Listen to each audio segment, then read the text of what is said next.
अपने हाथों को उठाओ वो लोग जो पहली बार यहां पे आए। मैं आपका स्वागत करता हूं यीशु मसीह की प्रेजेंस में। सब लोग नए लोगों का स्वागत करो। मैं आपको बताना चाहता हूं ये संस्था नहीं जो धर्म बदलती है, ये परिवार है यीशु मसीह का, जहां सिर प्रभु यीशु मसीह, अगुवा प्रभु यीशु मसीह और हम उसके शरीर के अलग अलग अंग हैं। इस परिवार में मैं आपका स्वागत करता हूं यीशु मसीह के नाम में। मीटिंग आमीन होने के बाद आपको आगे आना होगा और उसके बाद आपको एक छोटा छोटा गिफ्ट दिया जाएगा, आपके लिए प्रार्थना होगी।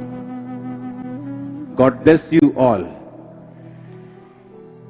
स्वागत है एक बार फिर से यीशु मसीह की हुजूरी में। बैठ जाओ अपने शरीर में। हालेलुया।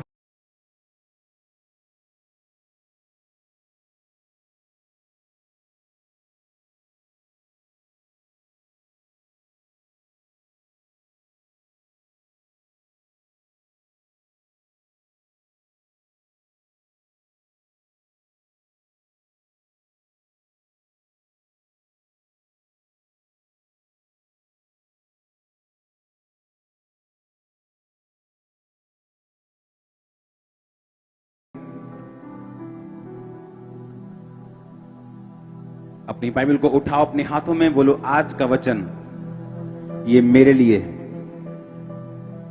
मैं इसे सुनूंगा और मानूंगा और सेम नहीं रहूंगा। उठाओ अपनी बाइबल को।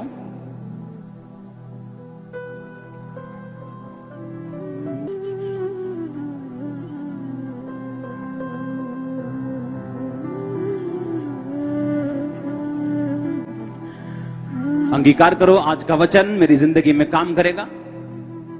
मैं अपने आप को सुनने वाला और मानने वाला बनाता हूं। मांगो अपने हाथों को उठा के।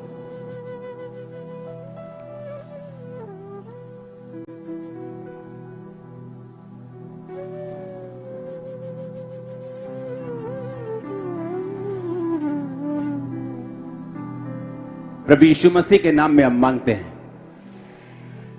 आज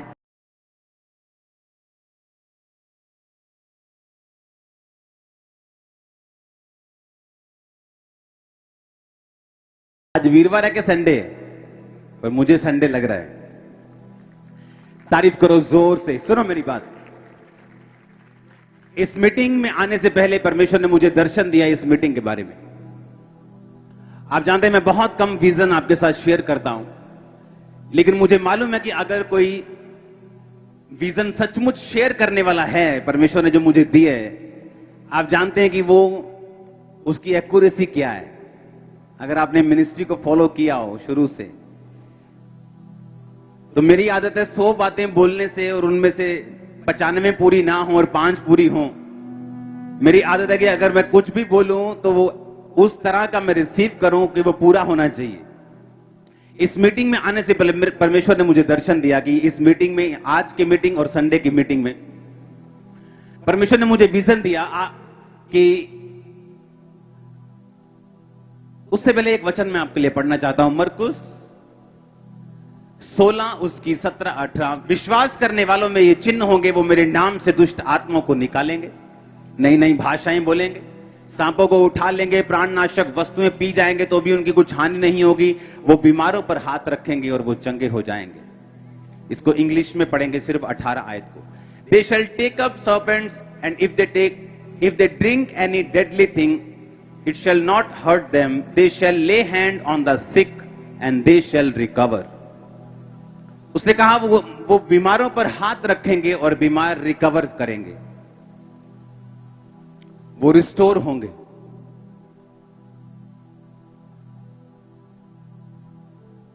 कि वो बीमारों पर हाथ रखेंगे और वो रिस्टोर होंगे। अगर उनकी नसें दबी हुई हैं तो इसका मतलब है कि वो जीवित होना शुरू हो जाएंगी उसी दिन से।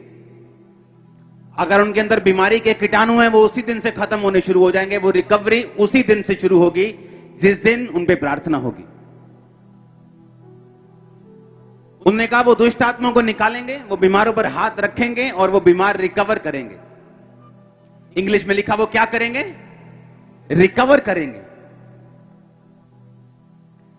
इस मीटिंग में आने से पहले परमेश्वर ने मुझे विजन दिया। आज जो इस मीटिंग को आप ग्रहण कर रहे हो, आप बैठे हो, मैंने एक विजन देखा कि आप सब लोगों की, चाहे आप मैरिड हैं, चाहे आप बुजुर्ग हैं, चाहे आप बच्चे हैं, मैंने देखा आपकी एंगेजमेंट हो रही। सुनो आमीन, क्या सुनो तो सही। अब मैं परमेश्वर से पूछा, मैंने कहा परमेश्वर ये मुझे तू क्या दिखा रहा है? यहाँ बच्चे भी हैं, यहाँ बुजुर्ग भी हैं, यहाँ जवान भी हैं, मैरिड भी हैं,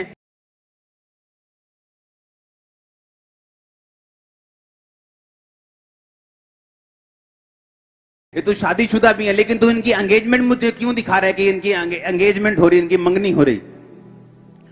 परमेश्वर ने मुझे क्लियर वर्ड्स में बताया कि जो तू देख रहा है ये एक आत्मिक चीज है, क्योंकि आज अभी राइट नाउ जब आप बैठे, आपको नहीं मालूम आत्मिक दृष्टि से यहां पे क्या हो रहा है। आपके लिए एक मीटिंग हो सकती, लेकिन मुझे पता है ये सिंपल मीटिंग नहीं, क्योंकि परमेश्वर का ध्यान और हेवन का ध्यान और स्वर्गदूत यहां पे मौजूद हैं।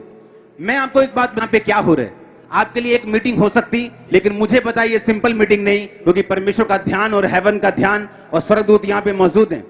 मैं आपको एक बात बताना चाहता हूं कि आज जब आप यहां पे बैठे हैं, आपको नहीं मालूम आपकी लाइफ में क्या हो रहा है, पर मैं आपको देख रहा हूं आज इसी, जैसे किसी को सरप्राइज देते हैं ना, हाँ किसी का बर्थडे हो तो सरप्राइज मिलता है कि आओ सरप्राइज हो गया अभी, तेरा तक केक काटना भी, हाँ भी सरप्राइज हो गया अभी, आज तो उसी लड़के के साथ तेरी मंगनी है कि आज का दिन तेरे घर वालों ने सरप्राइज किया। मैं आपको बताता हूं, क्योंकि मुझे मालूम है ये वचन परमेश्वर ने दिया, और अगर आप यहां मौजूद हैं तो आपके लिए ये बेस्ट है, इस वचन को सुनने के लिए तैयार हो जाओ।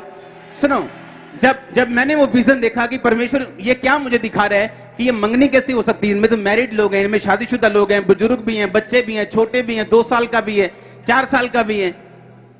परमेश्वर मुझे दिखाया जो तू देख रहा है वो नहीं जो तू देख रहा है, ये मंगनी इनके लड़कों लड़कियों के साथ वाली मंगनी नहीं हो रही, ये मंगनी इनकी टेस्टिमनीज के साथ हो रही, इनकी गवाहियों के साथ हो रही। सुना मेरी बात, आपकी लाइफ की बिगेस्ट टेस्टिमनी वो क्यों ना हो, मैं शादी की बात नहीं कर रहा हूं, मैं मंगनी की बात कर रहा हूं।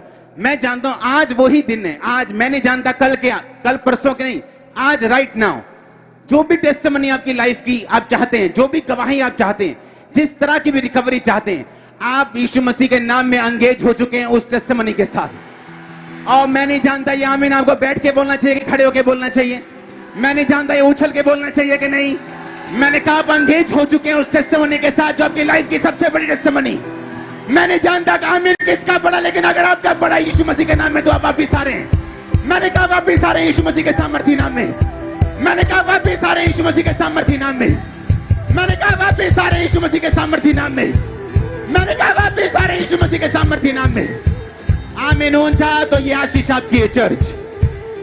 सुनो मेरी बात, मैंने ये नहीं कहा आपकी शादी हो गई उस टेस्टिमनी के साथ, आपकी एंगेजमेंट हो गई आज और ये टेस्टिमनी पक्की हो चुकी है। आपको सिर्फ अपने फेथ में, पवित्रताई में, वचन पे चलते हुए अपने अगले टाइम को बिताना है। वो 1 साल हो सकता है, 6 महीने हो सकते हैं, 3 महीने हो सकते हैं, लेकिन मैं यीशु मसीह के नाम में उसका दास होने का सच्ची बात आपको बोल रहा हूं। मैं आपको पहाड़ चढ़ता हुआ देख रहा हूं, मैं आपको आपके टेस्टिमनी के पहाड़ चढ़ता हुआ देख रहा हूं, मैं आपके लिए पहाड़ों को समतल होता हुआ देख रहा हूं, मैं आपके लिए लाल समुद्र को सूखता हुआ देख रहा हूं, मैं आपके लिए यर्दन को 2 भागों में बढ़ता हुआ देख रहा हूं। और आमीन ऊंचा तो यह आशीष आपकी है चर्च। मैं सामर्थ को आप पे उतरता हुआ देख रहा हूं चर्च। आप बिलीव करते हैं आप मेरे साथ हैं टुडे के नहीं? मैंने कहा आप मेरे साथ हैं कि नहीं? मैंने कहा आज आप मेरे साथ हैं कि नहीं? कांग्रेचुलेशन चर्च, आज आपकी मंगनी का दिन है यीशु मसीह के नाम में। और वो टेस्टिमनी कितनी बड़ी क्यों ना हो, मैंने कहा वो कितनी भी बड़ी क्यों ना हो, आज आपने कैंसर को, एड्स को, अंधों को, लंगड़ों को टेस्टिमनी देते देखा है, हाँ या ना? आपने वो कामों को होते देखा है जो पॉसिबल नहीं है मेडिकल साइंस से। हालांकि इस चर्च में डॉक्टर्स भी मेंबर्स हैं, वो भी खुदावंद की पावर को समझते हैं और जानते हैं, और हम उनके लिए परमेश्वर का थैंक्स करते कि परमेश्वर ने उन्हें खड़ा किया अपने काम के लिए। लेकिन कुछ काम परमेश्वर करने नहीं देता, कुछ काम परमेश्वर संभव होने नहीं देता इस धरती पर और धरती के चीजों से, ताकि उस लोग समझ सकें कि परमेश्वर अभी भी है। बैठ जाओ, जोर से हालेलुया बोलो। आज आपकी लाइफ का बेस्ट डे है, आज आप यहां से सेलिब्रेशन करते हुए जाएंगे। मैंने कहा आज आप यहां से सेलिब्रेशन करते हुए जाएंगे। अगर आपको बिलीव है कि आज मैंने अपनी टेस्टिमनी को रिसीव कर लिया और ये मेरी हो चुकी है, कोई उस टेस्टिमनी को रोक नहीं सकता, कोई उस गवाही को रोक नहीं सकता। क्योंकि मैं नहीं जानता आप इस बात को महसूस करते नहीं, मैं नहीं जानता कि जो मेरा स्पिरिचुअल लेवल आप उसको समझ रहे कि नहीं, लेकिन अगर आप थोड़े से भी स्पिरिचुअल हो, आज आपको इस बात की समझ आ जाएगी कि आप जिस चर्च में बैठे यहां माहौल अब शारीरिक नहीं। आपको महसूस होगा कि नहीं, यहां पे कोई इंसान नहीं बोल रहा, ये स्वर्गदूत, यहां पे परमेश्वर की प्रेजेंस मौजूद है और वो मुझसे बात कर रही। सुनो मेरी बात, मैं नहीं देखता कि यहां लाखों लोग, हजारों लोग बैठे हैं कि थर्सडे के दिन भी चर्च भरा हो, मैं नहीं देखता ये बात। मैं देख रहा हूं कि आप मेरे सामने बैठे हैं, सिंगल एक एक कर से मैं बात कर रहा हूं। मैंने कहा आज आप सेलिब्रेट करके वापस जाएंगे कि आपने अपनी टेस्टिमनी को रिसीव कर लिया और उसकी मंगनी आपके साथ हो चुकी है यीशु मसीह के नाम में। बाय फेथ आपने मैरिज तक पहुंचना होगा। लेकिन मैं आपको सच कह रहा हूं, परमेश्वर उस ब्लेसिंग को, उस आशीष को, वो आपकी बिगेस्ट डिजायर को जो आप अपने दिल में रखते हैं परमेश्वर के लिए, वो आपको दे चुका है। बिलीव करो, आपके अंदर आ चुकी है। मैंने कहा वो देगा नहीं, वो देगा नहीं, वो आपको दे चुका है। राइट नाउ वो आपके अंदर है, यीशु मसीह के नाम में आपको दे चुका है। उसने कहा वो लोगों पे हाथ रखेंगे, लोग रिकवर करेंगे। आप अपने फाइनेंशियल ट्रबल से आप रिकवर करेंगे। आज बाइबल कहती है जो तेरी उपज टिड्डियों ने खा ली थी, मैं उसका दुगना तुम्हें भर दूंगा। आप जानते जब लोग फेल होकर यीशु मसीह में आते हैं, उनके 10 साल बिजनेस फेलियर में निकले, उनके 15 साल बिजनेस फेलियर में निकले, लेकिन जब वो परमेश्वर में आते, परमेश्वर ने कहा जे तेरे जो 15 साल, तेरे जो 10 साल फेलियर में निकले, अब जब तू मुझ में आया है, मैं उस 10 साल का फेलियर भी तुझे भर दूंगा। आपको मालूम है कि नहीं? उसने कहा पुराना टाइम जो तेरा वेस्ट हुआ, तेरी बीमारियों में तू हॉस्पिटल में धक्के खाए, तूने अपनी फैमिली को सेट करने के लिए फ्रस्ट्रेशन झेली, लोगों की बातों को सुना, तूने बहुत कुछ सहा है। परमेश्वर ने कहा जो तेरी उपज शैतान ने खा ली थी, मैं दुगनी तुम्हें भर दूंगा। आपका एक भी सेकंड वेस्ट नहीं होगा जो आपने पिछले समय में बिताया। अगर आप परमेश्वर में आ जाते हैं, जो 10 साल आपने वो दुख सहा है, वो रोना सहा है, वो आंसू बहाए, परमेश्वर ने कहा अगर तू मुझे अपना जीवन दे दे तो मैं उन 10 सालों की हानि में तुझे भर दूंगा। आप नहीं जानते इस वचन का मतलब क्या है। जो 10 साल आपके बेबी नहीं रहा और आपने बातें सुनी है लोगों की, आपने शर्मिंदगी सही है, आपने बातें सुनी है, आपने अपनी लाइफ को अच्छी तरह से बिता नहीं पाए, एंजॉय नहीं कर पाए। उसने कहा मुझ में आने के बाद मैं तेरे वेस्टेड ईयर्स को, तेरे उन 10 सालों की हानि में भर दूंगा। तू दुगनी इज्जत को पाएगी, दुगनी ब्लेसिंग को पाएगी, दुगनी आशीष को पाएगी, अपनी लाइफ को उतना एंजॉय करेगी जितना कभी सोचा भी नहीं। और ये परमेश्वर का प्लान है आप लोगों के लिए। आज उस मंगनी, उस टेस्टिमनी, उस गवाही के साथ, उस ब्लेसिंग के साथ आप बंध चुके हैं, वो आपके पास आ चुकी है, ये सब कुछ पक्का हो चुका है, कोई शक नहीं। यीशु मसीह के सामर्थ्य नाम में वापिस आ रहे हैं चर्च। मैंने कहा वापिस आ रहे हैं यीशु मसीह के नाम में। उस कैंसर को हरा के, उस एड्स को हरा के, उस बीमारी को हरा के, उस कर्जे को हरा के, और आमीन होना चाहिए आशीष आपकी। वो डिजायर कुछ भी हो, वो बड़ी चर्च की हो, वो बड़े कामों की हो, वो एक बड़ी लाइफ की हो, आप उसके साथ आज एंगेज्ड होते हैं। आज स्वर्गदूत आपको एंगेज कर रहे हैं उसके साथ। इसलिए आज आपका आना सेलिब्रेशन मीटिंग में ये कोइंसिडेंस, ये एक इत्तेफाक नहीं, ये एक इत्तेफाक नहीं, ये इत्तेफाक नहीं, ये हेवन ने मीटिंग को डिजाइन किया था। स्वर्गदूतों ने आपको गाइड किया कि यहां पहुंचे, आपकी हेल्प की। आप अपनी एंगेजमेंट सेरेमनी में आज बैठे हैं, अपनी एंगेजमेंट सेरेमनी में। आज आप किसी के लिए नहीं आए, आपकी अपनी मंगनी के लिए आप आए यीशु मसीह के नाम में। और वो लाइफ की कितनी बड़ी टेस्टिमनी क्यों ना हो, अगर मैं खुदाबंद का दास हूं और खुदाबंद यहां पे है, तो आप यीशु मसीह के नाम में एंगेज है, मंगनी हो चुकी आज। ओ आमीन होना चाह तो ये आशीष आपके। आप तैयार हैं क्या? आप तैयार हैं क्या? ये विजन परमेश्वर ने मुझे दिया आप लोगों के लिए। और आप जानते जब परमेश्वर बोलता है तो वो पूरा होता है। 100 बातें बोलकर 95 पूरी ना होने में, और फिर 5 बातों को इंटरनेट पे डालने से अच्छा ये है कि आप जो भी बोलें वो एक्यूरेट हो। और जब वो पूरा होता है लोगों की लाइफ में, लोग समझते हैं कि हां परमेश्वर का आत्मा यहां मौजूद है और असली वाला आत्मा मौजूद है, आप अंगेज हो चुके हैं।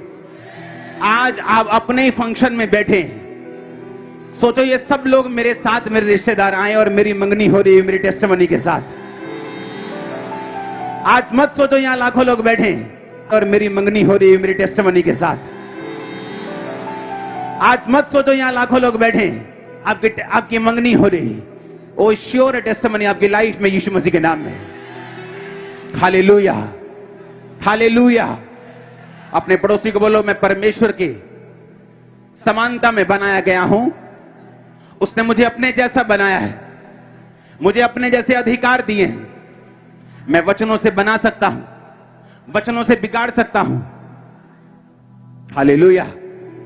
परमेश्वर ने आदम को बनाया सिर्फ शारीरिक रूप में अपने समान नहीं, आत्मिक रूप में भी अपने समान बनाया। परमेश्वर की बुद्धि में था ये दुनिया ऐसी होनी चाहिए, पेड़ों का रंग नीला नहीं हरा होना चाहिए, मिट्टी का रंग ब्राउन होना चाहिए, काला नहीं होना चाहिए या व्हाइट नहीं होना चाहिए। और बाइबल कहती जैसा उसके दिमाग में था वो वैसा वैसा वचनों को बोलता गया और वैसा वैसा बनता गया। और जब परमेश्वर ने आदम को बनाया, आदम के अंदर परमेश्वर ने वही आत्मिक अधिकारों को डाला कि आप जैसा जैसा अपनी लाइफ में चाहते हैं आप वैसा वैसा बोलते जाएंगे और वैसा वैसा बनता जाएगा। जब आदम के अंदर से हवा को निकाला गया, उसकी औरत को निकाला गया, तो बाइबल कहती जब औरत उसके सामने लाई गई तो आदम ने नहीं पूछा परमेश्वर से ये क्या चीज है, ये कौन है, ये कहां से आई है, कहां से आया है, ये है क्या, बताओ मुझे। पहली औरत इस दुनिया की, उसने ऐसा नहीं पूछा। जैसे ही परमेश्वर औरत को उसके सामने लेके गए, उसने कहा ये नारी कहलाएगी, ये मेरी हड्डी मेरे मांस है, ये मुझ में से निकालेगी। किसने पढ़ा है बाइबल में? और सारे जीव जंतुओं के नाम आदम ने रखे। परमेश्वर ने उसको अधिकार दिया अपनी लाइफ के आसपास की चीजों को बनाने का, अपनी लाइफ को फ्रेम जैसा वो सोचता है उसे वैसा बनाने का। हालेलुया। परमेश्वर ने आपको पावर दी है। बोलो, परमेश्वर ने मुझे पावर दी है। उसने मुझे अपने जैसा बनाया, उसने वो अधिकार मुझे दिए। आमीन। दूसरा राजा के वचन को पढ़ेंगे। अलीशा ने कहा, सेनाओं का यहोवा जिसके सम्मुख में उपस्थित रहा करता हूं उसके जीवन की शपथ, यदि मैं यहूदा के राजा यहोशापात का आदर मान ना करता तो ना तो तेरी ओर मुंह करता ना तुझ पे दृष्टि करता। अब किसी बजाने वालों को मेरे पास लेके आओ। जब बजाने वाला बजाने लगा तो यहोवा की शक्ति अलीशा पर हुई और उसने कहा, इस नाले में तुम इतना खोदो कि गड्ढे ही गड्ढे हो जाएं, क्योंकि यहोवा यूं कहता है कि तुम्हारे सामने ना तो वायु चलेगी ना वर्षा होगी, तो भी पूरा नाला यानी पूरा वो जगह जहां गड्ढे थे वो पानी से भर जाएगा और गाय बैल और तुम्हारे पशुओं समेत तुम पीने पाओगे। और यदि ये यहोवा की दृष्टि में छोटी बात है तो यहोवा मोआब को भी तुम्हारे हाथ कर देगा। तब तुम सब गढ़ वाले और उत्तम नगरों को नष्ट करना और सब अच्छे वृक्षों को काट डालना और जल के सब सोतों को भर देना और सब अच्छे खेतों में पत्थर फेंक कर उन्हें बिगाड़ देना। सवेरे अन्न बलि चढ़ाने के समय एदोम की ओर से जल बह आया और देश जल से भर गया। तारीफ करो जोर से। ये सुनकर राजाओं ने हमसे युद्ध करने के लिए चढ़ाई की है। जितने मुआबियों की अवस्था हथियार बांधने योग्य थी वो सब बुलाकर इकट्ठे किए गए और सीमा पर खड़े हुए। और सवेरे जब वो उस समय सूर्य की किरणें उस पर पड़ी तो मुआबियों के सामने उनको ऐसा लगा कि वो लहू का सा लाल है। वे तो कहने लगे वह तो लहू होगा, निस्संदेह वो राजा एक दूसरे को मारकर नष्ट हो गए। अब हे मुआबियों, लूट लेने को जाओ।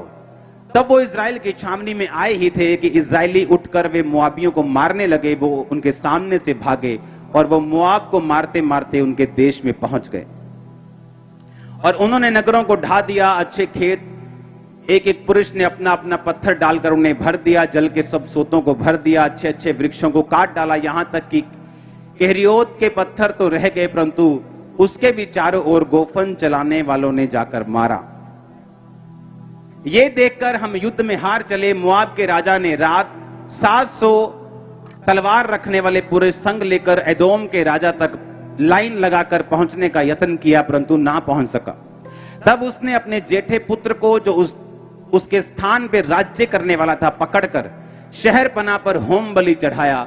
इस कारण इजराइल पर बड़ा ही प्रकोप हुआ और इसलिए वे उसे छोड़कर अपने देश को लौट आए। बाइबल कहती तुम्हारा युद्ध मांस और लहू से नहीं, शैतान से, अंधकार की शक्तियों से, उनके हाकिमों से है, जिनका हेड ऑफिस कहां पे है? आकाश के ऊपर। हालेलुया। कहते तुम्हारा युद्ध जो है वो इंसानी नहीं। तुम धरती पे चाहे कोई मुसीबत फेस कर रहे हो, वो बीमारी हो सकती है। जैसे आज लोगों की आपने टेस्टिमनी सुनी, हमारे घर में 50 साल से कर्ज था, कोई घर नहीं बना सकता था। आपको क्या लगता है कि ये एक शारीरिक प्रॉब्लम है? बाइबल कहती है ये शारीरिक प्रॉब्लम नहीं, तुम्हारा युद्ध अंधकार की शक्तियों से, ये एक आत्मिक प्रॉब्लम है। शारीरिक प्रॉब्लम हो तो उसका हल पैसा कर सकता है, चीजें कर सकती हैं, लेकिन जब वो आत्मिक बन जाती हैं, उसका हल कुछ भी कोई भी नहीं कर सकता। लोगों के पास करोड़ों रुपया है, इलाज कराने के लिए दुनिया के बेस्ट हॉस्पिटल में जाने की क्षमता है, तो भी वो चंगाई को प्राप्त नहीं कर पाते, क्योंकि उनको मालूम नहीं ये हमारी प्रॉब्लम जो है वो शारीरिक नहीं, वो आत्मिक है। इसलिए परमेश्वर ने कहा तुम्हारा युद्ध जो है वो अंधकार की शक्तियों से है, तुम्हारा युद्ध मांस और लहू से नहीं।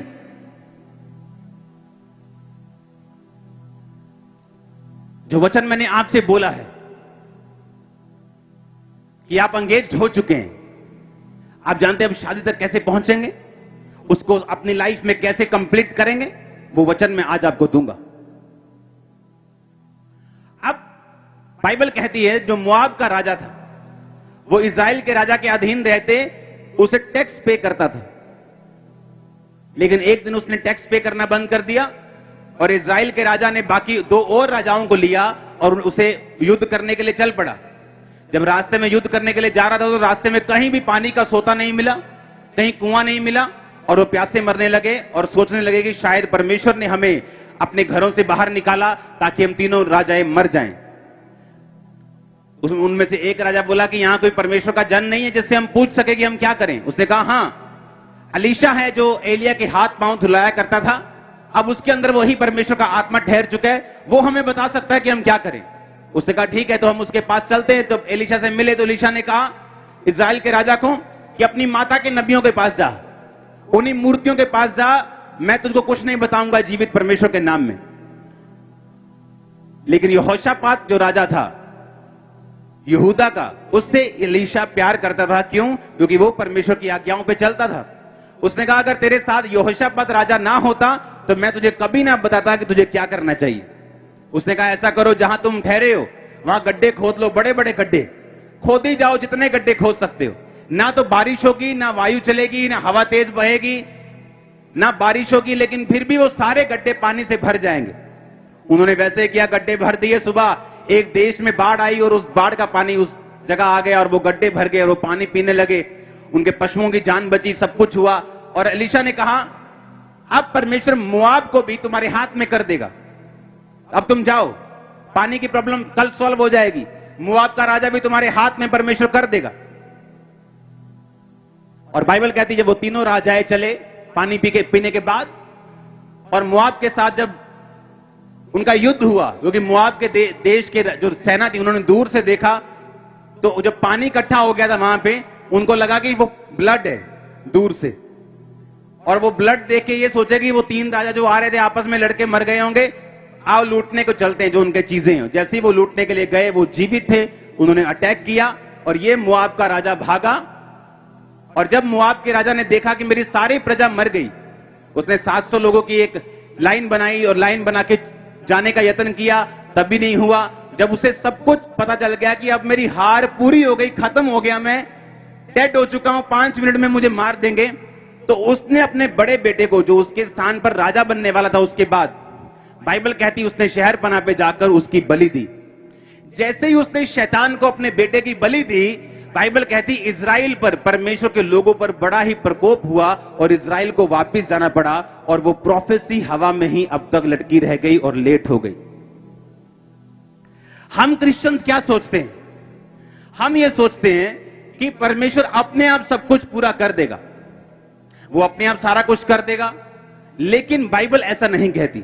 बाइबल कहती तुम्हारा युद्ध, क्या तुम्हारा इसका मतलब तुम किसमें हो? एक युद्ध में। राइट नाउ अभी भी तुम किसमें हो? एक युद्ध में हो। और तुमको क्या लगता है कि युद्ध में जाने वाले लोग अपने आप जीत जाते हैं या उन्हें तलवार चलानी पड़ती है? या आज की भाषा में बोलो बॉम्ब चलाने पड़ते हैं कि अपने आप जीत जाते हैं? परमेश्वर ने कहा तुम्हारा युद्ध अब मांस और लहू से नहीं है।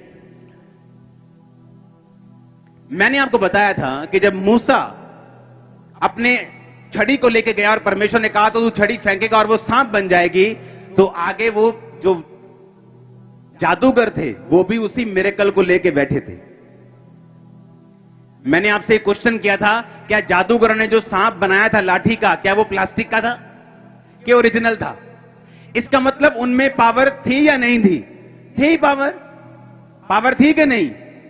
क्योंकि उन्होंने भी मेडिटेशन से, जो शैतानी मेडिटेशन है, उससे उस पावर को एकत्रित किया था।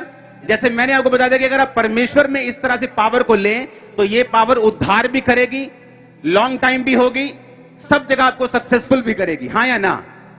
अब आपको यह मालूम होना चाहिए कि जब खून की बलि दी गई तो बाइबल कहती जो इजरायली थे, जो परमेश्वर की भविष्यवाणी पाए हुए लोग थे, उन पर प्रकोप हुआ और उनको वापस जाना पड़ा, क्योंकि वो एक बात भूल गए कि तुम किसमें हो? एक युद्ध में हो। आप एक क्रिश्चियन हैं, आप पे परमेश्वर का वचन है, आप पे परमेश्वर की प्रतिज्ञा है कि वो आपको हील करेगा, आपके वंश को पराक्रमी करेगा, आपको देने वाला बनाएगा। उसकी सब तरह की प्रतिज्ञाएं आप लोगों के ऊपर है, लेकिन वो पूरी कैसे होंगी? मान लो एक बाबा है, आप जानते जो एक फेक होते हैं, मुर्गा खाने वाले, मुर्गा ले आओ, आज दिल मटन खाने का दिल कर रहा है, बकरा ले आओ, वो नहीं। एक मतलब उल्टे शैतानी भी असली होते हैं कई। वो बोलेंगे मुर्गा लेके आओ, उसे काटेंगे, बलि देंगे खून की। जैसे ही खून की बलि दी जाती है, दुष्ट आत्माएं एक्टिवेट हो जाती। पता है क्यों? बाइबल कहती तुम्हारे प्राण तुम्हारे ब्लड में।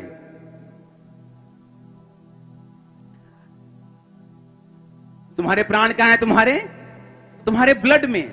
और जब भी तुम ब्लड बहाओगे, वो दुष्ट आत्माएं हमेशा एक्टिवेट होती हैं और लोग हमेशा जादू टोने में ब्लड को यूज करते हैं।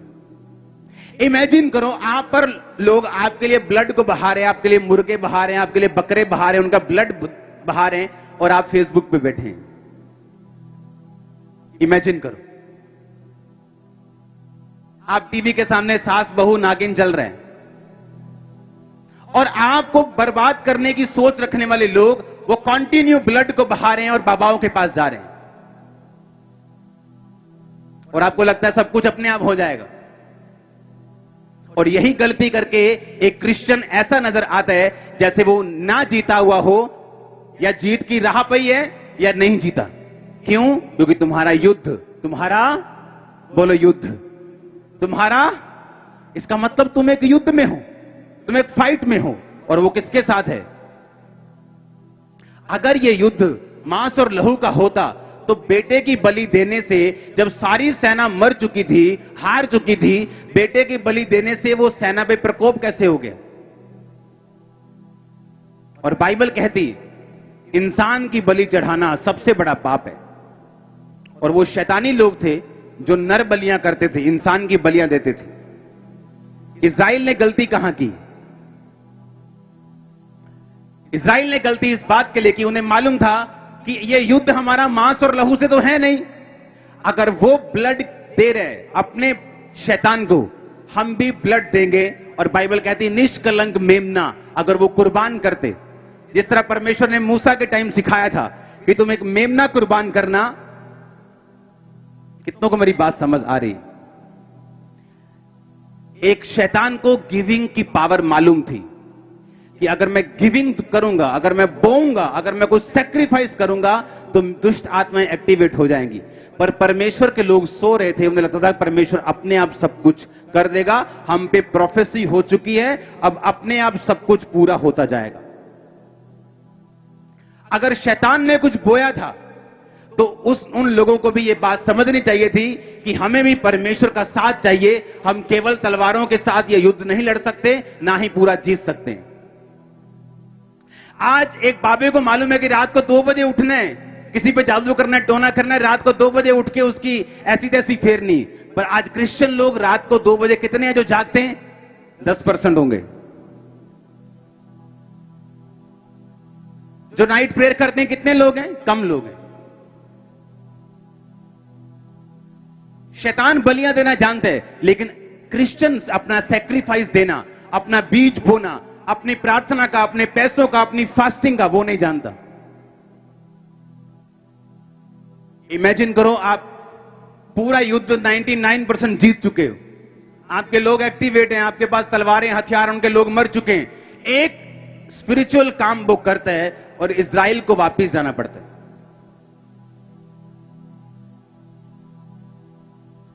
कई बार अपनी ब्लेसिंग को आप करीब आता हुआ देखते हैं, एकदम से सिस्टम बदल जाता है और वो लेट हो जाती है। आपको क्या लगता है ये स्पिरिचुअल नहीं है क्या? आप देखते हैं आपकी ब्लेसिंग आ रही, एकदम से एक ब्लेसिंग आई और उसके बाद एक ब्रेक लगा, पता नहीं क्यों लगा, फिर से वही पोजीशन पे पहुंच गए। आपको मालूम नहीं है क्यों हुआ? आपको स्पिरिचुअली आपको अटैक करना पड़ता है उन अंधकार की शक्तियों के ऊपर, उस शैतान के ऊपर जो आपके पीछे, आपकी मंजिल के, आपके ब्लेसिंग के, आपके परिवार के पीछे पड़ा हुआ। और अगर आप स्पिरिचुअल रूल्स को नहीं समझते, इसीलिए आप परमेश्वर से यही क्वेश्चन करते हैं, वाई, ऐसा क्यों हुआ? आप तभी ऐसे क्वेश्चन परमेश्वर से करेंगे, ये क्यों हुआ, ऐसा क्यों नहीं हुआ, ये ऐसा क्यों नहीं हुआ, ये इस तरीके से क्यों नहीं हुआ। ये तभी क्वेश्चन आपके माइंड में आएंगे और आपके मुंह के ऊपर आएंगे जब आप स्पिरिचुअल रूल्स जो हैं, जिन्हें फॉलो करना चाहिए, वो आप अगर फॉलो नहीं करेंगे तो। हालेलुया। इसलिए परमेश्वर ने कहा, ये युद्ध मांस और लहू से नहीं।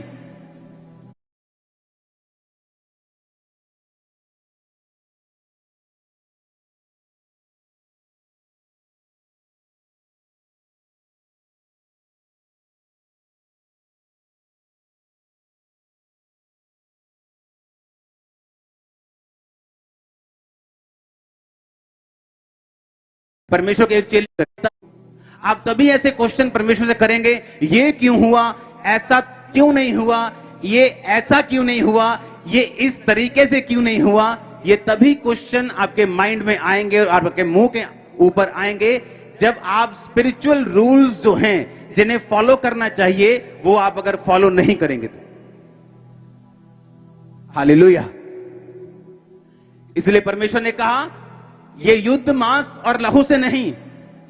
परमेश्वर के एक चेले को पकड़ के मार दिया, राजा खुश, सदूकी खुश, फरीसी खुश, लो जी बंदा चाकता पाई।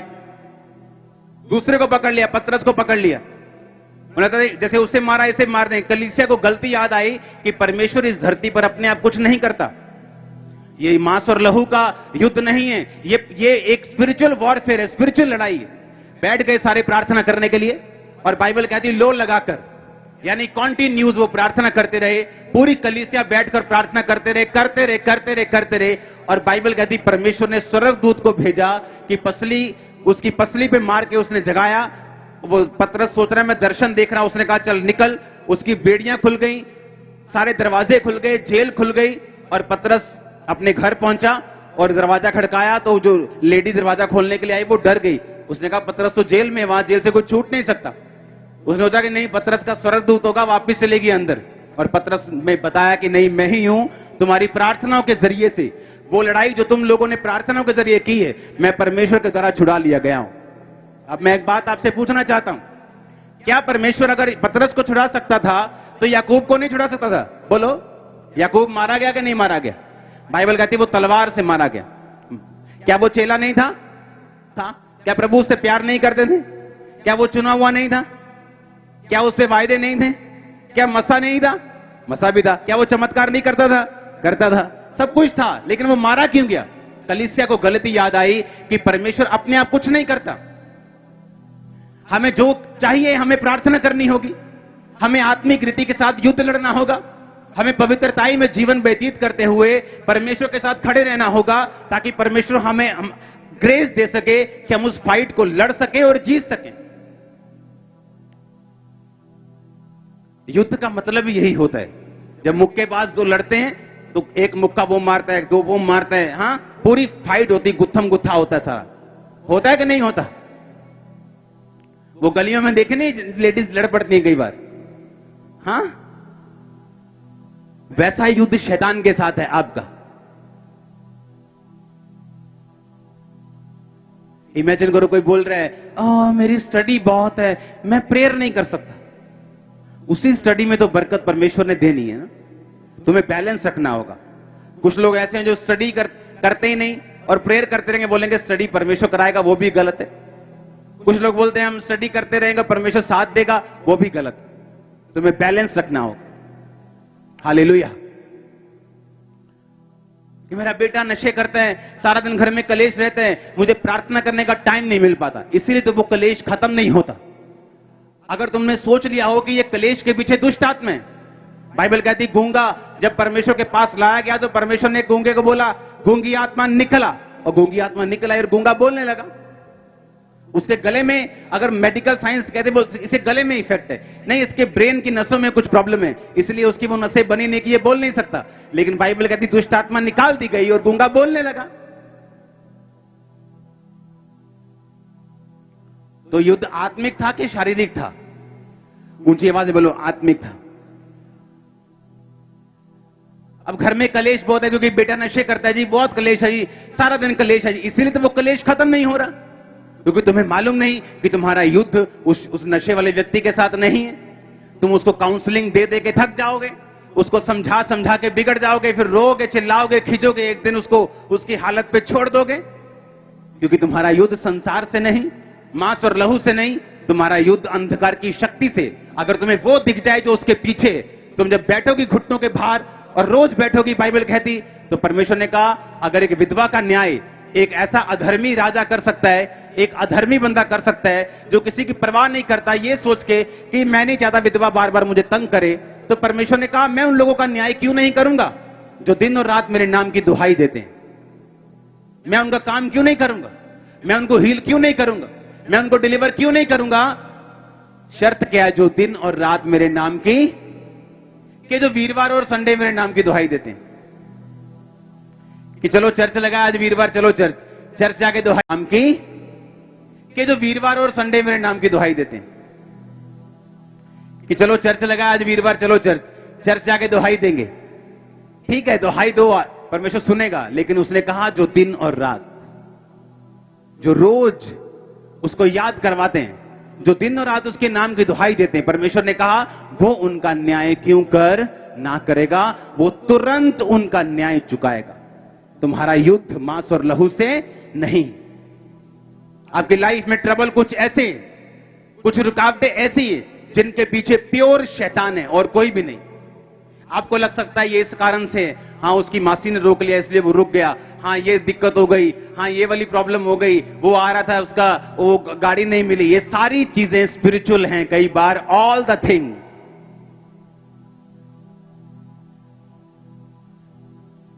और स्पिरिचुअल चीजों का हल पैसा नहीं, इन्फ्लुएंस नहीं, इंसान की विजडम नॉलेज नहीं, उसकी ब्यूटी कुछ नहीं कर सकती। बाइबल कहती तुम्हारा युद्ध मांस और लहू से नहीं, अंधकार की, बोलो अपने पड़ोसी को, तुम्हारा युद्ध मांस लहू से नहीं, दुष्टता की आत्मिक सेनाओं से है जिनका हेड ऑफिस आसमान में है। हालेलुया।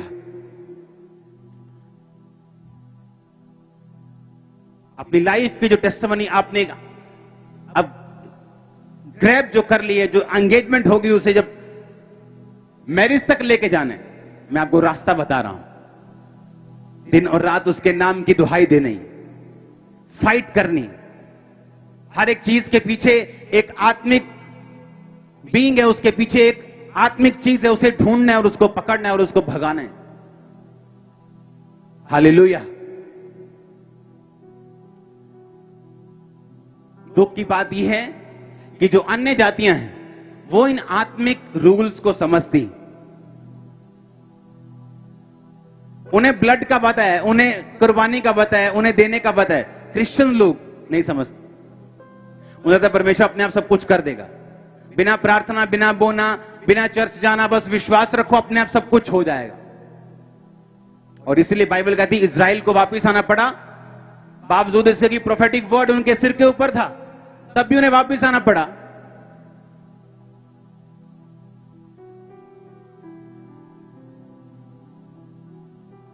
हालेलुया।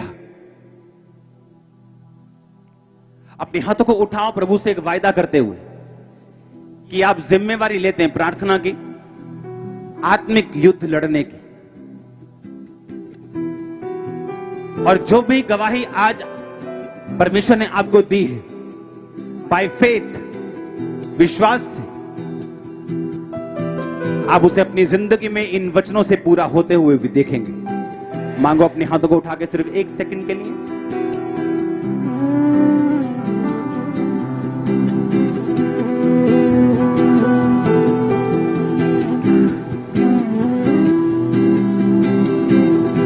ऊंची आवाज में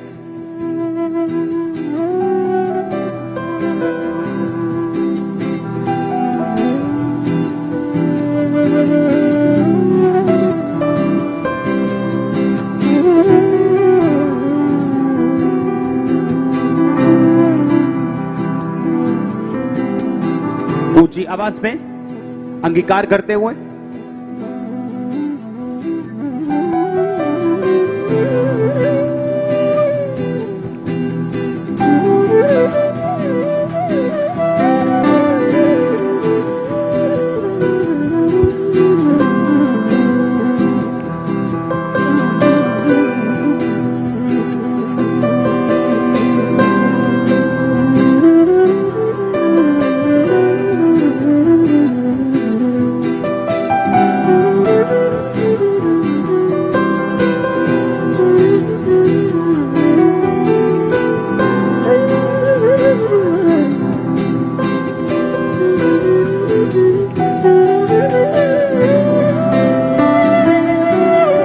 फिर से बोलो, खुदावंद इस वचनों के द्वारा जो मैं सुन रहा हूं, मैं अपनी गवाही को मुकाम तक लेके जाऊंगा। मांगो अपने हाथों को उठा के।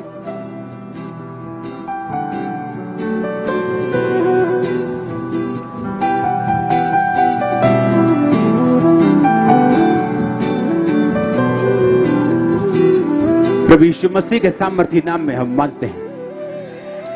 तारीफ करो जोर से।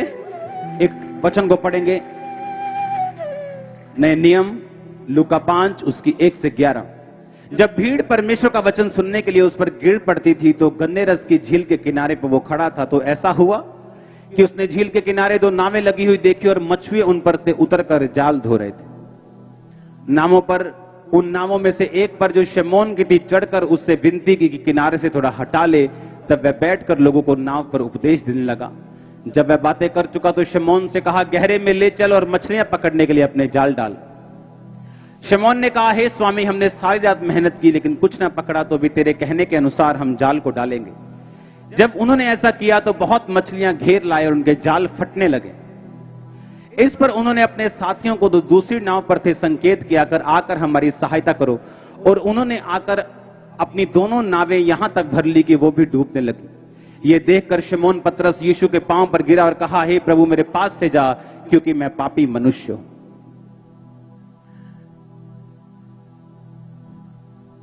पतरस परमेश्वर यीशु मसीह से अप्रॉक्सीमेटली 20 साल बड़ा था उम्र में,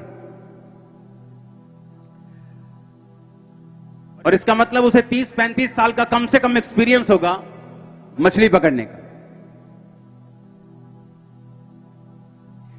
अगर आप केरला की तरफ जाएं, गोवा की तरफ जाएं, अगर आप गए हैं तो, मैं वहां गया हूं बहुत बार, तो मैंने वहां पे देखा है कि जो मछलियां पकड़ने वाले लोग हैं उनको पूरी नॉलेज है। दोपहर को कौन सी मछली कहां जाती है, क्या खाती है, किधर खाती है, कहां मिलेगी, कैसे मिलेगी, उनको सब मालूम होता है। और यहां पर पतरस जाल धो रहा है और यीशु मसीह उससे आके मिलते हैं और बोलते हैं कि मुझे तेरी नाव चाहिए। और यीशु मसीह नाव पर से चढ़ के थोड़ा किनारे पे जाते, क्योंकि भीड़ बहुत ज्यादा थी और लोग उस पर गिर पड़ते थे। वचन सुनते सुनते भी उसको छूना चाहते थे कि हम चंगे हो जाएं। तो यीशु मसीह ने कहा मुझे वचन सुनाने में दिक्कत नहीं होनी चाहिए। तो नाव पर चढ़ के वो किनारे पे थोड़ा पानी के अंदर चले गए और वहां से जब वचन दे चुके तो शिमोन पतरस को बोला जाओ और गहरे में जाके जाल डालो। उसे सोचा होगा परमेश्वर तू तो एक कारपेंटर है, तेरे को थोड़ी मालूम है मच्छियां कैसे पकड़ते हैं, और तेरी उम्र तो अभी 30 साल की है, मेरी उम्र 50 साल की है, मुझे 35 साल हो गए इस काम में, और तू अभी 1 साल भी तुझे एक्सपीरियंस नहीं है। लेकिन उसने कुछ नहीं कहा, क्योंकि जब परमेश्वर उसे वचन दे रहे थे लोगों को, तो वो परमेश्वर के वचनों से छुआ जा चुका था। जहां पर अगर आप ध्यान से सुने, जब परमेश्वर का आत्मा वचनों को बोल रहा होता है और आपको मालूम होता है कि ये कोई इंसान नहीं बोल रहा, ये परमेश्वर मुझसे बात कर रहे हैं, हाँ या ना, आपको मालूम होता है कि ये वचन परमेश्वर दे रहे हैं मुझे, आपको मालूम होता है कि परमेश्वर वचनों के द्वारा ये मुझसे बात कर रहा है, ये आवाज इंसान की नहीं हो सकती, वो सिर्फ एक माइक की तरह यूज किया जा रहा है। और जब पतरस ने बड़े ध्यान से उसके वचनों को सुना और वो वचनों से प्रभावित था, इसीलिए उसने एक भी क्वेश्चन नहीं किया। वो जानता था कि जो यीशु मसीह बोल रहे हैं ये कोई आम जन नहीं, ये एक डिवाइन जन है, ये कोई ईश्वरीय जन लगता है, ये कोई आम लड़का या आम कोई इंसान नहीं लगता 30 साल का। और बाइबल कहती जब उसने यीशु मसीह के कहने पर गहराई में जाल डाला तो इतनी मछलियां भरी कि उनके जाल फटने लगे। उनको आवाज लगानी पड़ी अपने साथियों को कि आओ हमारे जाल फट रहे हैं, मछलियां बहुत ज्यादा हैं। बाइबल कहती जब वो नाव लेके आए, उन्होंने नावें भरी, तो लिखा उनकी नावें मछलियों की अधिकायत के कारण डूबने लगी, वो भी डूबने लगी, उनके जाल फटने लगे। ये मिरेकल देख के पतरस परमेश्वर के पांव में गिर गया और बोला परमेश्वर मैं एक पापी मनुष्य हूं, मुझसे दूर हो, मैं एक पापी बंदा हूं। वो देखकर हैरान था कि यही झील में मैंने सारी रात मेहनत की और एक भी मछली नहीं पकड़ी। अब यही झील है और मुझे मालूम है कि इस टाइम गहराई में इस जगह मछलियां नहीं हो सकती, लेकिन परमेश्वर के कहने से मैं इतनी मछलियों को पकड़ लाया कि मैं भी डूब रहा हूं मछलियों से, मेरे साथी भी डूब रहे हैं। ये युद्ध शारीरिक नहीं, कैसा है? उस बिजनेस फेलियर के पीछे जो पतरस फेस कर रहा था, बाइबल कहती पतरस इतना गरीब था कि उसके पास जो चर्च का कर होता था, हर एक यहूदी चर्च की मेंबरशिप पैसों से देता था, उसके पास वो भी भरने के लिए पैसे नहीं होते थे। एक गरीब घराने से था और सारी रात में जब मेहनत की और कुछ नहीं पकड़ा, फाइनेंशियल शर्मिंदगी से गुजर रहा था, सिर्फ परमेश्वर की आवाज को सुना, अपनी नाव परमेश्वर को दी। उसे मालूम हुआ कि ये युद्ध शारीरिक नहीं बल्कि आत्मिक है। आपकी लाइफ का हल नहीं हो रहा, शैतान आपको तंग कर रहा है, अपनी लाइफ अपनी नाव को दे दो यीशु मसीह को। क्या करना है? उसे अपना मुंह इस्तेमाल करने दो। अब गालियां बंद कर दो, चुगलियां बंद कर दो, उसका अपना मुंह उसको दे दो, वो आपको यूज कर सके। अपने हाथ उसको दे दो गंदे कामों को छोड़ के कि वो उनको यूज कर सके। अपना फाइनेंस, अपना पैसा, अपना टाइम, अपनी ताकत, अपना बिजनेस, अपनी पोजीशन, जहां भी हो वो परमेश्वर के लिए इस्तेमाल होनी चाहिए। आप देखेंगे फिर क्या होता है। वो शर्मिंदगी, आपको लगता है कि ये एक इत्तेफाक है कि मछलियों का ना पकड़ा जाना, ये एक इत्तेफाक है बिजनेस ना चलना, ये एक इत्तेफाक है कि मेरे काम में फेलियर होना, ये इत्तेफाक नहीं, ये एक आत्मिक लड़ाई है। और बाइबल कहती जैसे उस लड़ाई में यीशु मसीह शामिल हुए और उसकी नाव को यूज किया और उसको बोला कि अब तू ऐसा कर, क्या मैं पूछ रहा हूं, क्या आपके नाव के ऊपर, क्या आपकी लाइफ के ऊपर यीशु मसीह है या नहीं? क्या आपके जीवन से यीशु मसीह का प्रचार हो रहा है कि नहीं? जिस तरह पतरस की नाव पर से यीशु मसीह उस नाव को यूज कर सके अपने कामों के लिए, क्या आपका बिजनेस यूज हो रहा है? क्या आपका फाइनेंस यूज हो रहा है? क्या आपका मुंह इस्तेमाल हो रहा है? आपका शरीर इस्तेमाल हो रहा है? इतनी सी सेवा करने से लोग डर जाते हैं। नहीं वहां नहीं जाना, वहां विरोध बहुत होता है। नहीं वहां काम नहीं करना, बहुत काम होता है। और सोचते हैं कि हमें मसा मिलेगा, और सोचते हैं कि परमेश्वर हमारे जीवन में बड़े काम करेगा। परमेश्वर जानबूझ के आपको चैलेंजेस देते हैं, क्योंकि एक बड़ा मसा देने से पहले अगर आप वर्दी नहीं तो वो वहीं से आपको वापस कर देता। एलिशा जा रहा है, एलिया कहता जा वापस चल जा, मुझे तेरी जरूरत नहीं है, यहोवा मुझे बेतेल तक भेजता, जा चला जा। उसने कहा तेरी शपथ, यहोवा की शपथ, तुझे छोड़ूंगा नहीं। हालेलुया। क्या आप युद्ध कर रहे हैं या नहीं? अगर नहीं कर रहे, आज यहां से कमर बांध के युद्ध करने की तैयारी कर लो, क्योंकि शैतान आपको होल्ड नहीं कर सकता। आप, मैंने कहा वो आपको होल्ड नहीं कर सकता। आप यीशु मसीह के नाम में 3 साल के अंदर पहचाने नहीं जाएंगे जो आपके साथ होने वाला है। और ये मैं नहीं कह रहा हूं, अगर आपको मालूम है कौन कह रहा है, आपका आमीन ऊंचा होना चाहिए। आप पहचाने नहीं चाहिए। लोग आपको पूछेंगे ये वही है, ये वही है ना, तो बोले हाँ वही, क्योंकि शैतान आपको होल्ड नहीं कर सकता। आप, मैंने कहा वो आपको होल्ड नहीं कर सकता। आप यीशु मसीह के नाम में 3 साल के अंदर पहचाने नहीं जाएंगे जो आपके साथ होने वाला है। और ये मैं नहीं कह रहा हूं, अगर आपको मालूम है कौन कह रहा है, आपका आमीन ऊंचा होना चाहिए।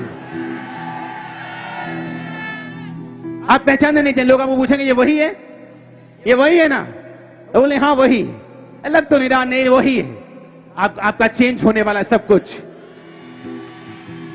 तैयारी कर लो।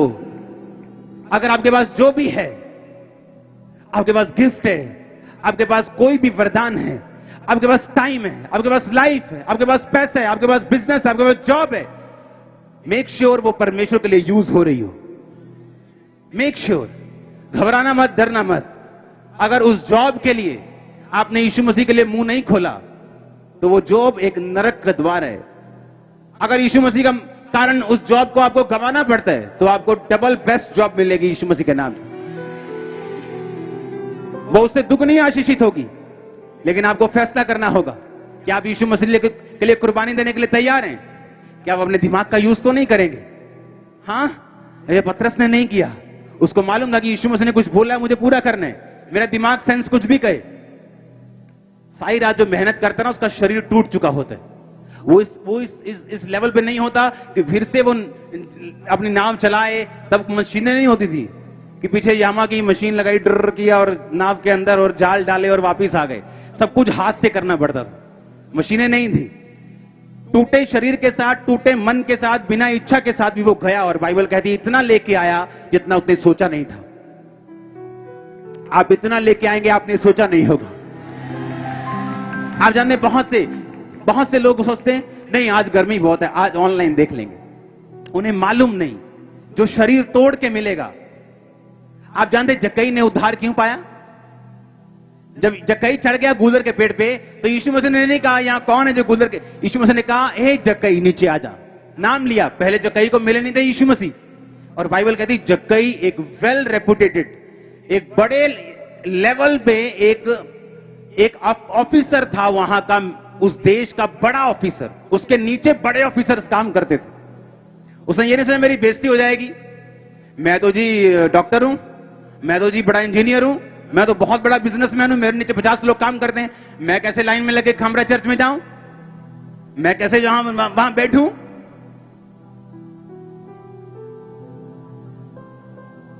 उसने कुछ नहीं सोचा, अपनी बेइज्जती की परवाह नहीं की। और इसीलिए यीशु मसीह ने कहा तू और तेरा घराना क्या पाएंगे? उद्धार पाएंगे। आप नहीं जानते आत्मिक चीजों को पूरा करने के लिए रुकावटें हैं। जहां परमेश्वर काम करता है उस जगह पे पहुंचना आसान नहीं है। आपको मालूम नहीं होता शायद ये बात। जहां परमेश्वर रियल काम करता है उस जगह पे काम करना आसान नहीं, क्योंकि परमेश्वर आपको चैलेंजेस, चुनौतियां देगा।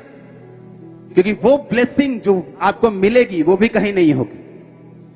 जो बरकत आपको मिलेगी वो भी कहीं नहीं, वो अनमैच्ड होगी। आप ब्लेस्ड हो रहे हो अनमैच्ड ब्लेसिंग्स के साथ। मैंने कहा आप ब्लेस्ड हो रहे हो अनमैच्ड ब्लेसिंग्स के साथ। हालेलुया। उसने नहीं कहा कि मेरे लिए ऐसा करो, एक 4 बंदे टीम बनाओ और मुझे ऐसे उठा लो, तुम भी इधर यीशु मसीह आएंगे, तुम इधर से जक्कई महान है, जक्कई तुम ऐसे करना, हम रास्ते में 2 लीटर की तरह मिल लेंगे। और जी भाई कितना ठीक ठाक जी, हाँ ठीक है, अब मड़ा मिलना सी। उसने कुछ नहीं किया, कोई ड्रामा नहीं, कोई गेम नहीं। सिंपल एक बच्चे की तरह गूलर के पेड़ पे चढ़ा। और बाइबल कहती जो उसने लोगों का ले लिया था उसने 4 गुना वापिस किया, आधी प्रॉपर्टी कंगालों को दे दी। यीशु मसीह ने कहा आज सचमुच इस घर में उद्धार आया। हालेलुया। कहां आसान है? यीशु मसीह की रियल प्रेजेंस जहां होती है, कहां आसान है? वहां पर आसान नहीं, परमेश्वर रखता नहीं। हालेलुया। आज भी मुझे याद है कैथरीन कुलमैन, जिसके द्वारा बेनी हिन प्रभावित हुए हीलिंग मिनिस्ट्री में आए। कहते जब वो एक हॉल में मीटिंग करते थे कनाडा में, अमेरिका में, तो अगर हॉल की मीटिंग अगर शाम को शुरू होती तो सुबह हॉल भरता था, और लोग लाइन में, उनको मालूम था कि अगर हम 1 घंटा लेट हुए हमें जगह नहीं मिलेगी, और वहां ओवरफ्लोज नहीं होते, बनाने पड़ते हैं ओवरफ्लो, ऐसे नहीं जहां मर्जी बिठा दो साउंड लगाओ ओवरफ्लो, ऐसा नहीं होता। मैं जर्मनी में मीटिंग करने गया तो वहां पे हॉल की कैपेसिटी अगर 500 थी तो 501 लोग वहां नहीं बैठ सकते, वहां का रूल है ये।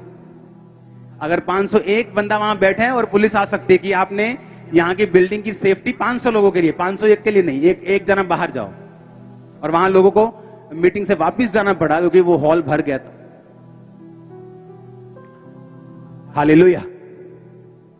अपने प्राइस को, अपने मूल्य को अदा करना, ये बात समझना कि मेरा युद्ध किसके साथ है, किसके साथ है,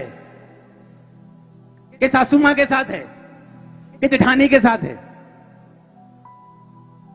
कि शरीके के साथ युद्ध है, कि आरएसएस के साथ, कि बीजेपी के साथ, कि कांग्रेस के साथ है, किसके साथ युद्ध है? ये सभी हमारे भाई हैं। हमारा युद्ध शैतान के साथ, किसके साथ है, और उसको कैसे हराना है मैं आपको बता रहा हूं। आप यहां से आज इक्विप्ड होके अपने शस्त्र धारण करके यहां से आप जा रहे हैं। आपकी प्रेयर आज से चेंज है, फास्टिंग चेंज है, गिविंग चेंज है। एक शैतानी बंदा जानता है कि इस सिचुएशन से अगर मुझे बाहर निकलने, उसे मालूम है मौत उसके सामने खड़ी है, उसको मालूम है अब कुछ नहीं रहेगा। जो उसने खरबों रुपए इकट्ठा किया, उसने अपना बेटा दिया, उसकी जगह पे राजा होने वाला बेटा। ये छोटी बात नहीं थी। जो राजा बनने वाला बेटा होता है उस पर करोड़ों रुपए की ट्रेनिंग लगती है, उसको सिखाया जाता है, उसकी मेंटरशिप होती है। दुनिया का कोई भी कोर्स कर लो, आपको मेंटर्स की जरूरत नहीं। लेकिन अगर आपने आईएएस का कोर्स करना है, जो हम कॉलेज में सिखाते हैं, आपको मेंटरशिप के नीचे आना पड़ता है। टीचर्स को एज ए, जो आपके लीडर्स हैं वो आपको मेंटरशिप करके सिखाते हैं। सिर्फ स्टडी से नहीं आप आईएएस बनते। करोड़ों में एक बंदा है जो सिर्फ स्टडी से या ऐसा करके कुछ गॉड गिफ्टेड है, लेकिन मेंटरशिप के नीचे रहना पड़ता है। अगर आपको बड़े आत्मा में काम करने हैं, स्पिरिचुअली बिग हिट मारने, आप बिना मेंटरशिप के आत्मिक दृष्टि से नहीं कर सकते। हर चीज का रूल और रेगुलेशन है। आपको छोटी सी दुकान चलानी है, आपको सीए की जरूरत नहीं है। आपको बड़ी कंपनी चलानी है, आप सीए रखते हैं। लेकिन अगर छोटा सा चाय का खोखा लगाना है तो आपको सीए की जरूरत नहीं है। आप आओ, चाय बेचो और जाओ। आपको ऑटो चलाना, आपको सीए की जरूरत नहीं। लेकिन अगर आपने ऑटो की कंपनी खोलनी, आपको सीए चाहिए। लोगों को मेंटरशिप की जरूरत नहीं है, जो लोग सिंपल विजन रख के बैठे, लेकिन जिनको कुछ करना है, हालेलुया, उन्हें अच्छी चर्च चाहिए। जिनको कुछ बड़ा करना है उन्हें अच्छा अगुआ चाहिए। जिनको अपनी आम नॉर्मल क्रिश्चियन लाइफ जो बतानी है पैस्टर पैस्टर करके, वो घर में बैठ सकते हैं, नो प्रॉब्लम। उनको मालूम है कि हमने यही करना है, बस इससे आगे बढ़ना नहीं, कोई विजन नहीं, कोई दर्शन नहीं, कुछ नहीं, वो कुछ भी कर सकते हैं। यहां इस बंदे को मालूम है कि मुझे अब वो कुर्बानी देनी होगी जो मेरे हार्ट को टच करे, मेरे आंसू बह जाएं। और अपना बेटा उसने कुर्बान कर दिया। और सुनो, जब परमेश्वर ने देखा, उसे मालूम था इकलौते बेटे की कुर्बानी, क्योंकि आपको लगता है यीशु मसीह 2000 साल पहले कुर्बान हुए, लेकिन उसने मोसेस मूसा के टाइम पर ही अपना निष्कलंक मेमना जब कुर्बान किया तो उसने सिंबॉलिकली यीशु मसीह को कुर्बान कर दिया था। और उसे इकलौते बेटे की कुर्बानी का दर्द मालूम था। और उसे यह भी मालूम था कि एक अविश्वासी अपनी इकलौती जान को चढ़ा सकता है, पर मेरे लोग डफर्स हैं, मैं इनके साथ नहीं दूंगा। उसको मालूम था कि मुझे ऐसी कुर्बानी देनी है जो मेरे दिल को टच करे, जो मेरी आत्मा को हिला दे। आज हम बीज बोते हैं, वो नोट जो सबसे छोटा है। अगर मैं आपको अपना बीज वाला स्थान दिखाऊं, आपको 95% बड़े नोट मिलेंगे, छोटा नोट नहीं मिलेगा आपको। ये मेरी आदत है। अगर गलती से भी 500 का किसी ने छुट्टा वहां से निकाल लिया तो वहां 500 दोबारा वापस हम नहीं रखते, 550 रखते हैं। उधार 5 मिनट उधार लिया प्रभु से कि 100 के 500 के, हाँ, ये वापिस 500 नहीं रखता मैं। अगर 50,000 लिया तो वापिस 50 नहीं रखेंगे, 60 रखेंगे, 70 रखेंगे। हमारी कुर्बानियां ऐसी हैं कि हमारा बाल भी ना हिले, लेकिन हम दुनिया हिलाना चाहते हैं। सुना मेरी बात, हमारा सेक्रीफाइस भी ऐसा होना चाहिए जो हमारे खुद के दिल को हिलाए, वो परमेश्वर को हिलाता है। फास्टिंग कैसी रखते हैं हम? 12 बजे तक। आम लोग 11:30 बजे नाश्ता करते हैं, तुम्हारी फास्टिंग है 12 बजे तक। वो भी क्या करने की जरूरत है, छोड़ दो उसको भी। बोलो रात को फास्ट रखता हूं जी, रात को 9 बजे खाता हूं, फिर सुबह खाता हूं 9 बजे। ये फास्ट तुम्हारे लिए ठीक है? ठीक नहीं है। रात को 9 बजे खाया, सो गए, फिर सुबह 9 खाया, 12 घंटे फास्ट। बोलो ब्रेक द फास्ट, ब्रेकफास्ट कर रहे हैं। हाँ, हमारी कुर्बानियां ऐसी हैं जैसे हम किसी कीड़ी को मानते हो, और हमारी सोच ऐसी कि खुदाबंद पहाड़ी गिरा दे हमारे लिए। मैंने मेरी लाइफ में खुदा को दिया है, वो फाइनेंस हो, वो लाइफ हो, वो टाइम हो, वो ताकत हो, ऐसा दिया है कि बेलास तक, हद तक दिया है, और मैं हद तक ही ब्लेस्ड हूं, और मुझे बताने की जरूरत नहीं। बोलो आत्मिक युद्ध, कुछ भी शारीरिक नहीं। आमीन। आप समझ चुके जो मैं आपसे बोलने की कोशिश कर रहा हूं। हालेलुया।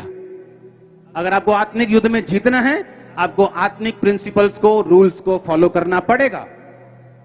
कॉन्ग्रेचुलेशन आपके एंगेजमेंट के लिए, क्योंकि आपकी मैरिज डेट अब आपकी मेहनत पे डिपेंड करती है, लेकिन वो आएगी जरूर, ये मैं आपको वायदा करता हूं। वो 6 महीने में, के 3 महीने में, के 1 साल में, 2 साल में, वो आपकी मेहनत पे है, लेकिन वो मैरिज होगी जरूर। और ये आमीन ऊंचा चाहिए, ये आमीन ऊंचा चाहिए चर्च, आमीन ऊंचा आशीष ऊंची चर्च।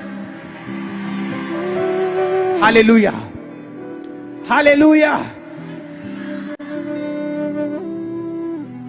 आप कितना बढ़ सकते हैं आप सोच भी नहीं सकते। आप इतना बढ़ सकते हैं, मैंने कहा बेहद तक। मैंने कहा 3 साल आप अनरियल काम करते होंगे 3 साल में, अनरियल। आप प्रोटोकॉल तोड़ दोगे जो चल रहे हैं ना, कि इतनी देर में इतना बढ़ेंगे, इतनी देर, आप तोड़ दोगे उनको। आप एकदम से ऊपर जाने वाले हो। वो आपका फाइनेंस हो, वो आपकी स्पिरिचुअल लाइफ हो, आपकी फैमिली हो, बच्चे हो। उसने कहा जो यहोवा की आज्ञाओं से अति प्रसन्न रहता है, प्रसन्न के अति प्रसन्न, कहता उसका वंश पृथ्वी पर प्राकर्मी होगा। अति प्रसन्न, जो ये नहीं कि ब्लू फिल्म छोड़ दिया तो बोर होके अपने ऐसे मुंह लगाया हुआ है कि आज बोर हो गए यार, दुखी हो रहे हैं पवित्रताई में रह के। कहता जो अति प्रसन्न, जो मजे ले रहा है होलीनेस के, उसने कहा तुम्हारा वंश प्राकर्मी होगा।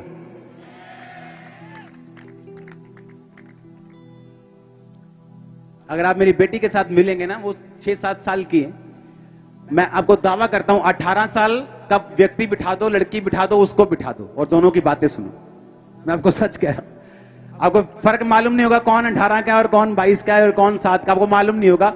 उसकी आवाज आपको नजर आएगी, आपको शक्लें नजर नहीं आएगी, कौन क्या बोल रहे हैं, आप पहचान नहीं पाएंगे कौन क्या बोल रहे हैं। उस लेवल की वो बात करेगी।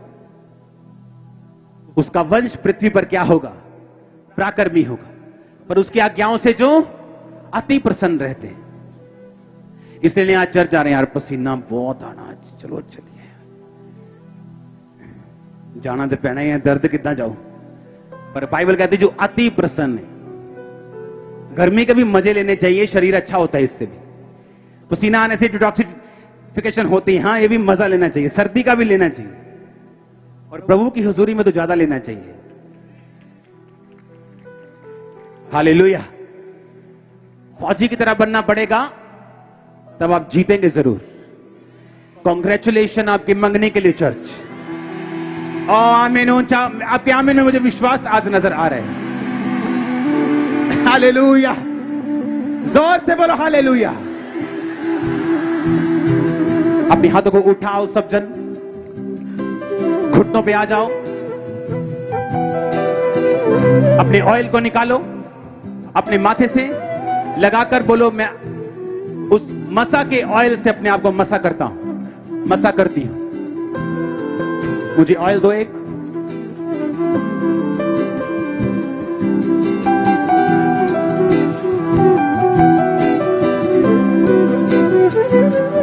इमरजेंसी सेक्शन में जाओ, बीमारों को अनॉइंट करो, व्हीलचेयर के रोगियों को, अंधों को, बहरों को, दमे के रोगियों को।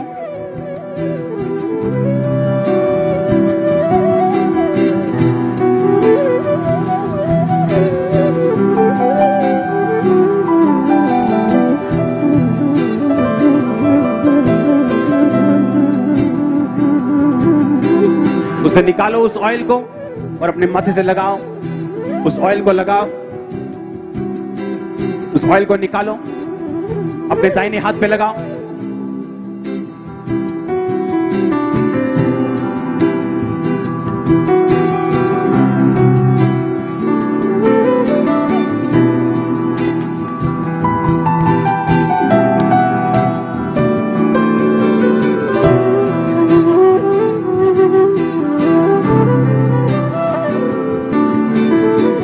जब ये ऑयल आपके ऊपर आ रहा है ना, आज ये ऑयल नहीं, ये फायर है।